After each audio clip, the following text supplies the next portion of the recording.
Hi welcome to Max's Kitchen. இன்றைக்கி நம்ம பார்க்க போகிறது வந்து சூப்பரான ஹாட் சாஃப்டான இட்லி எப்படி பண்ணுறதுன்னு பார்க்கலாம்.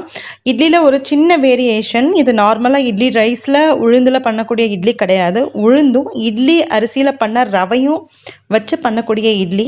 இது வந்து கர்நாடகாவில் ரொம்ப ரொம்ப ஃபேமஸ். அந்த இட்லி தான் இன்றைக்கி நாங்கள் பண்ணி காமிக்க போகிறேன். இது வந்து நார்மலாக என்னோடய ஃப்ரெண்டு வீட்டில் வந்து இந்த மாதிரி தான் இட்லி பண்ணுவாங்க. அவங்கக்கிட்ட இருந்த இந்த ரெசிபி நான் கற்றுக்கிட்டேன். ஸோ வாங்க இப்போ எப்படி பண்ணுறதுங்கிறத பார்த்துடலாம். நம்ம சேனலை இன்னும் சப்ஸ்கிரைப் பண்ணாதவங்க மறக்காமல் சப்ஸ்கிரைப் பண்ணிக்கோங்க. பக்கத்தில் இருக்கிற பெல் ஐக்கானையும் ப்ரெஸ் பண்ணுங்கள். அப்போ தான் நான் போடுற வீடியோவோட அப்டேட்ஸ் உங்களுக்கு வரும். நம்ம இப்போது இட்லி ரவை இருக்குது இல்லையா, அந்த ரவையை வச்சு எப்படி இட்லி பண்ணலாங்கிறதான் பார்க்க போகிறோம். அதுக்கு வந்து ஃபஸ்ட்டு 1 கப்பு உளுத்த பருப்பு, அதாவது முழு உளுந்து. உங்களுக்கு வந்து அந்த ஸ்ப்ளிட் பண்ண உளுந்து இருந்தாலும் ஓகே. அது வந்து 1 கப்பை எடுத்துக்கோங்க. 1 கப்பை எடுத்துக்கிட்டிங்கன்னா உங்களுக்கு 3 கப் அளவுக்கு இட்லி ரவை நீங்கள் எடுத்துக்கணும். ஏன் இட்லி ரவை வாங்கணும் அப்படின்னு சொன்னால், அந்த ரவை வந்து இட்லி அரிசி இருக்கு இல்லையா, அதை கழுவி காய வச்சு அதில் பண்ணக்கூடிய ரவை. ஸோ ப்ராப்பராக உங்களுக்கு இட்லி எந்தவித ஃபால்ட்டும் இல்லாமல் வரும். ஸோ 1 கப்பு உளுந்து எடுத்துருக்கோம், அதுக்கு 3 கப்பு இட்லி ரவை எடுத்துக்கணும்.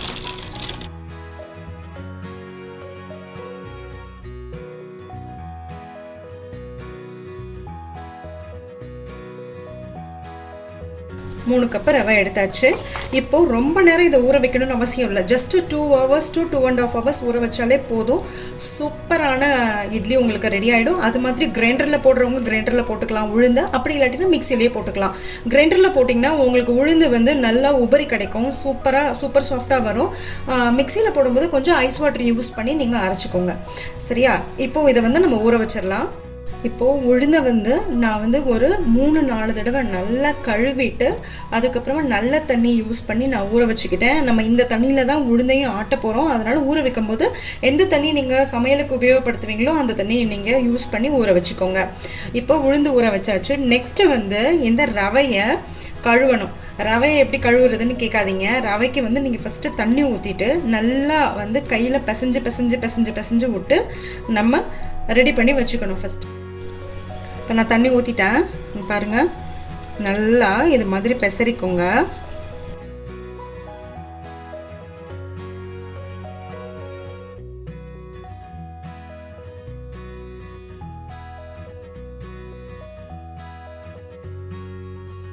இப்போது நம்ம தண்ணியை இம்மீடியட்டாக வடிச்சிடக்கூடாது. ஏன்னா தண்ணி வடித்தோம்னா நமக்கு இதில் இருக்கிற ரவையும் வெளியே போகிறதுக்கு சான்சஸ் இருக்குது. அதனால ஒரு நிமிஷம்லேருந்து ஒரு 2 நிமிஷம் வந்து செட்டிலிங் டைம் கொடுத்துருங்க.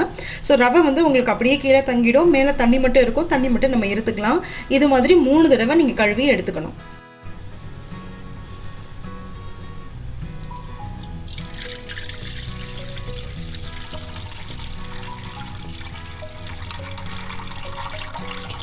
ஸோ இப்போ ரவை எதுவுமே போகலை, தண்ணி மட்டும்தான் நம்ம எடுத்துருக்கோம். இதே மாதிரியே 2 தடவை கழுவி இப்போது நல்லா 3 தடவை நான் கழுவி எடுத்துட்டேன்.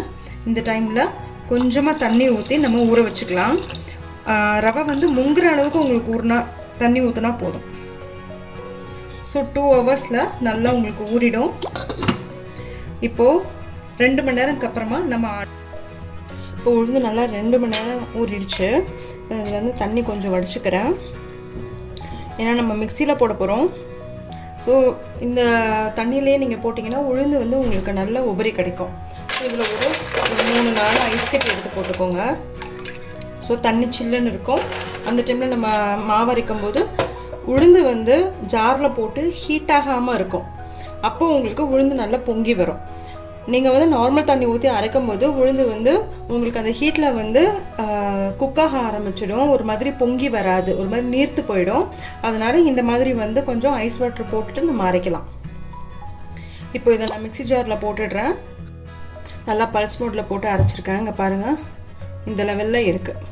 இப்போது லைட்டாக அந்த ஐஸ் வாட்டர் வச்சுருக்கோம் இல்லையா, அது ஊற்றிக்கலாம்.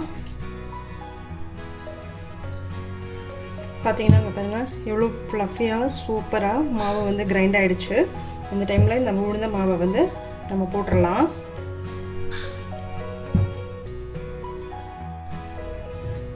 பார்த்திங்கன்னா உளுந்து நம்ம அரைச்சாச்சு. இப்போ அடுத்து வந்து நம்ம ஊற வச்சுருக்கோம் இல்லையா ரவை, அந்த ரவையை வந்து நம்ம நல்லா ஒட்ட புழிஞ்சு இதில் போடணும்.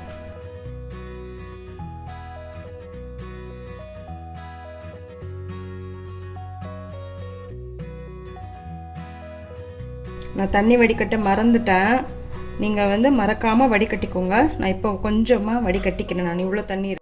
இதுக்கு இட்லி அரிசி ஊற வைக்கணும்னு அவசியம் இல்லை, அரைக்கணும்னு அவசியம் இல்லை. ஜஸ்ட்டு நம்ம இட்லி ரவாலையே சூப்பராக பண்ணிடலாம். ஸோ கொஞ்சம் புழிஞ்சு போட்டுக்கோங்க. நீங்கள் உளுந்து ஊற வைக்கும் போதே ரவையும் ஊற வச்சிடலாம். ஆனால் கழுவும் போது மட்டும் கொஞ்சம் பார்த்து கழுவிக்கணும். தண்ணி ஊற்றி நல்லா பெசரி கழுவிட்டு ஒரு 2 நிமிஷம் அப்படியே விட்டுருங்க. 1 நிமிஷத்துலேருந்து 2 நிமிஷம் அந்த ரவையெல்லாம் கீழே செட்டில் ஆனதுக்கப்புறமா அகைன் நீங்கள் தண்ணியை வடித்து விடுங்க. அப்போ உங்களுக்கு ரவை எதுவுமே வெளியே போகாது. கொஞ்சமாக நான் புழிஞ்சு போட்டுட்டேன். அதுக்கப்புறமா கல்லுப்பு போட்டு இதை நல்லா மிக்ஸ் பண்ணி விட்டுருங்க. கையில் மிக்ஸ் பண்ணுங்கள், ஏன்னா அந்த கை சூடு வந்து அப்போ தான் வந்து மாவு வந்து உங்களுக்கு நேச்சுரலாக ஃபர்மெண்ட் ஆக வந்து உங்களுக்கு யூஸ்ஃபுல்லாக இருக்கும். ஸோ கரண்டி இல்லாட்டினா அந்த விஸ்கர் அதை வச்செல்லாம் கலக்காதீங்க. நல்லா கையிலையே இதே மாதிரியே கலக்கி விடுங்க. தண்ணி வந்து நம்ம என்ன தான் புழிஞ்சு போட்டாலும் பாருங்கள் மாவு எவ்வளவு இதுவாக இருக்குன்னு இலகி கொடுத்துருக்கு பாருங்கள். இந்த மாதிரி வந்து ரிப்பனாக விழுகணும் மாவு. ஸோ அதுதான் உங்களுக்கு கரெக்டான கன்சிஸ்டன்சி. கல்லுப்பு போட்டு நல்லா கலந்துக்கோங்க. இப்போது மாவை நல்லா உப்பு போட்டு கரைச்சாச்சு. மூடி போட்டு நீங்கள் வச்சிடலாம். வெயில் காலமாக இருந்தால் ஓகே, இப்படியே மூடி போட்டு வச்சா உங்களுக்கு நல்லா ஃபர்மெண்ட் ஆகிடும். பட் இது மழை காலம், அதுவும் இங்கே பெங்களூரில் வந்து வெதர் வந்து ரொம்ப சில்லுன்னு இருக்குது. அதனால் இது பிடிக்கிறதுக்கு வந்து கொஞ்சம் கஷ்டம். அதுக்காக என்ன பண்ணலான்னா, உங்களுக்கு ஒரு சின்ன டிப்பு, ஃபாயில் பேப்பர் இருக்குது இல்லையா, இந்த மாதிரி ஃபாயில் பேப்பரை நீங்கள் தட்டுக்கு பதிலாக இந்த ஃபாயில் பேப்பரை வச்சு மூடும்போது உங்களுக்கு வந்து அந்த ஹீட் வந்து ஜென்ரேட் ஆகி ஆட்டோமேட்டிக்காக உங்களுக்கு வந்து நல்லா புளிக்க ஆரம்பிச்சிடும். நார்மலாக 8 to 9 hours நீங்கள் வச்சாலே போதும், நல்லா புளிக்க ஆரம்பிச்சிடும். அப்படியே உங்களுக்கு இன்னும் பிடிக்கல அப்படின்னு சொன்னால் நீங்கள் வந்து லைட்டாக வந்து அவன் உங்ககிட்ட இருந்ததுன்னா அவனுக்குள்ளே ஒரு 2 நிமிஷம் மட்டும் ப்ரீஹீட் பண்ணிவிட்டு நீங்கள் அவனுக்குள்ளே வந்து நீங்கள் இந்த மாதிரி பண்ணி வச்சுட்டிங்கன்னா உங்களுக்கு சூப்பராக எப்பயும் அந்த சம்மரில் எப்படி புளிக்கும் அது மாதிரி நல்லா புளிச்சு வந்துடும். நான் வந்து எப்பயுமே வந்து தட்டு போட்டு மூடி வைக்காமல் நான் வந்து எப்பயுமே இப்படி தான் நான் மூடி வைப்பேன் மழை காலத்தில்.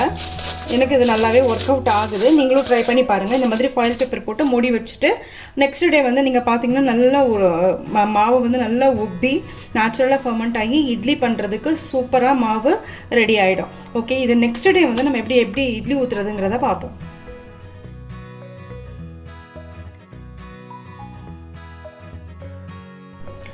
நம்ம நேற்று இட்லி மாவு ஆட்டி வச்சுருந்தோம் இல்லையா, அதாவது ரவை ஆட்டலை, வெறும் உளுந்து மட்டும் ஆட்டியிருந்தோம். ஸோ இந்த இட்லி மாவு வந்து எப்படின்னா இட்லி அரிசியே இல்லாமல் பண்ணக்கூடிய ஒரு இட்லி. இப்போ மாவு புளிச்சிருக்கோம். நெக்ஸ்ட் டே மார்னிங் இது பார்ப்போம். பாருங்கள் எவ்வளோ தூரம் உங்களுக்கு நல்லா ரைஸ் ஆகி வந்திருக்குன்ட்டு. இப்போ காட்டுறேன் பாருங்கள் உங்களுக்கு. இங்கே பாருங்கள் மேலே நல்லா பொங்கி வந்திருக்கு. இப்போ இதை நல்லா மிக்ஸ் பண்ணிக்கலாம். இதை வந்து நீங்கள் எடுத்து இப்படியே ஊற்றக்கூடாது. நல்லா அடியிலிருந்து மேலே முடிய கொஞ்சம் மிக்ஸ் பண்ணிக்கோங்க. ஏன்னா கீழெல்லாம் உளுந்து தங்கியிருக்கும், மேலே ரவை இருக்கும். அப்புறம் மேலே இருக்கிற உளுந்து மட்டும் இருக்கும்போது ஃபஸ்ட்டு இட்லிலாம் வந்து நல்லா சாஃப்டாக வந்துடும். அடியில் மாவில் வந்து இட்லி நீங்கள் ஊற்றுனீங்கன்னா கல் மாதிரி ஆகிடும். அதனால் நல்லா ஈவனாக மிக்ஸ் பண்ணிக்கோங்க. சோடா மாவு எதுவுமே போட தேவையில்லை. ஸோ கன்சிஸ்டன்சி இந்த மாதிரி இருக்கணும். அதாவது நீங்கள் இப்படி ஊற்றும் போது ரிப்பனாக இப்படி விழுகணும். ஸோ மாவு ரெடி. ஆல்ரெடி நான் இட்லி பானையில் தண்ணி ஊற்றி வச்சுருக்கேன். தண்ணி கொதிக்குது. இந்த டைமில் நம்ம வந்து இட்லி ஊற்றிடலாம். இந்த பிளேட்டில் லைட்டாக எண்ணெய் ஊற்றிக்கோங்க. ஆஸ் யூஷுவல் எப்பயும் இட்லி ஊற்றுற மாதிரி தான். இந்த மாதிரி ஊற்றுறதை விட துணியில் போட்டு நீங்கள் ஊற்றும் போது உங்களுக்கு ஸ்ட்ரக்சர் வந்து சூப்பராக வரும். டெக்ஸ்சர் வந்து செமையாக இருக்கும். நான் அதுவும் காமிக்கிறேன், இதுவும் காமிக்கிறேன்.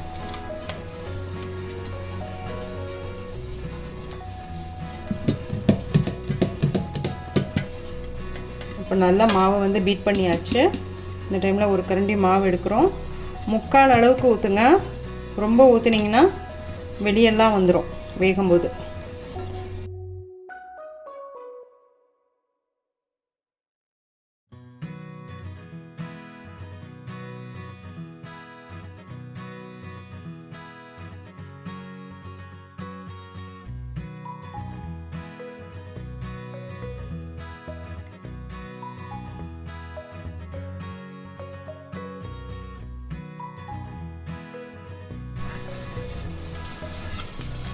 பாருங்க தண்ணி நல்லா தண்ணி கொதிக்குது.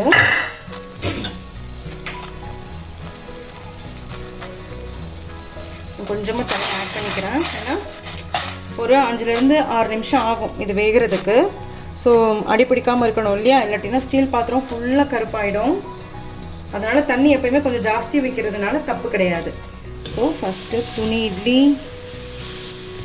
அதுக்கப்புறமா ஆயில் ஸ்ப்ரெட் பண்ண இட்லி. ஸோ இது வேகிறதுக்கு ஒரு 7 மினிட்ஸ் ஆகும். அது முடிய நம்ம வெயிட் பண்ணுவோம். அதுக்கு நடுவில் நீங்கள் சட்னி பண்ணிக்கலாம், சாம்பார் பண்ணிக்கலாம். இது தொட்டுக்கிறதுக்கு ரொம்ப சூப்பராக இருக்கும். ஸோ இது வேகட்டும்.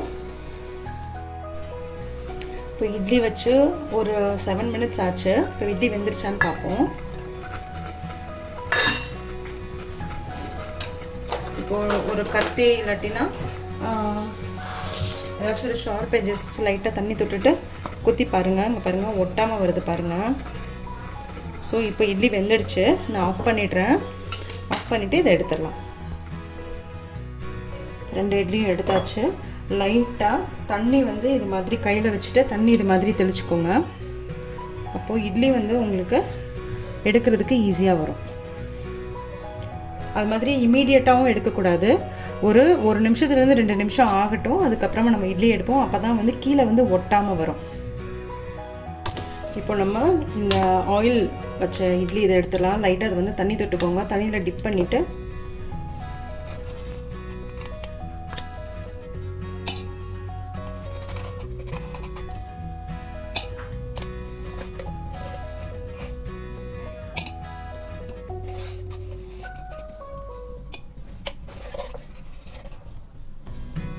ஸோ சூப்பரான இட்லி. இங்கே பாருங்கள் எவ்வளோ ப்ளஃபியாக எப்படி ஆடுது பார்த்தீங்களா, அவ்வளோ சாஃப்டான இட்லி. நம்ம ரவை இட்லி பண்ணோம், அது ரெடி. இப்போது இந்த துணியில் போட்டிருக்கோம் இல்லையா, அந்த இட்லி எடுத்து இப்போ துணியில் போட்டுருவோம். பாருங்கள்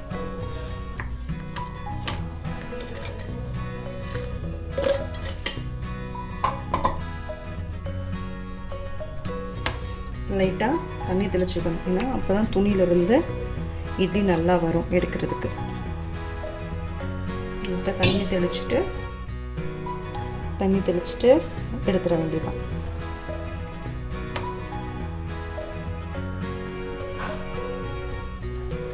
பாருங்கள் எவ்வளோ சூப்பராக ஒட்டாமல் எவ்வளோ நல்லா வந்திருக்கு பாருங்கள். பஞ்சுன்ட்டு இட்லி இவ்வளோ சூப்பராக வந்திருக்கு பார்த்தீங்களா. பிச்சு காமிக்கிறேன், அவ்வளோ சாஃப்டாக இருக்கும். இங்கே பாருங்கள் உள்ள சூப்பர் சாஃப்ட் இட்லி ரெடி. இதுக்கு நீங்கள் தொட்டுக்க தேங்காய் சட்னி அப்படி இல்லாட்டினா சாம்பார் வச்சு சாப்பிட்லாம், கார சட்னி வச்சு சாப்பிட்லாம். அட்டகாசமாக இருக்கும். இது கர்நாடகா ஸ்டைலில் இட்லி. கர்நாடகாவில் உள்ள ஹோட்டல்ஸில் எல்லாத்துலேயும் இப்படி தான் இட்லி பண்ணுவாங்க. இட்லி ரவை வச்சு பண்ணுவாங்க. நம்ம தமிழ்நாடுலாம் பார்த்திங்கன்னா இட்லி ரைஸ் வச்சு நம்ம பண்ணுவோம். பட் இங்கே இட்லி ரவை வச்சு தான் இட்லி பண்ணுவாங்க. ரொம்ப சூப்பரான இட்லி, டிஃபன் இட்லி இங்கே ரெடி. நீங்களும் கண்டிப்பாக வீட்டில் செஞ்சு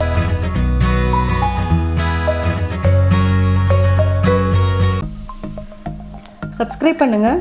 மறக்காமல் பெல் ஐக்கானை ப்ரெஸ் பண்ணுங்கள். அப்போ தான் நான் போடுற வீடியோஸோட அப்டேட்ஸ் உங்களுக்கு வரும். லைக் பண்ணுங்கள், கமெண்ட் பண்ணுங்கள், ஃப்ரெண்ட்ஸோடு ஷேர் பண்ணுங்கள். தேங்க்யூ.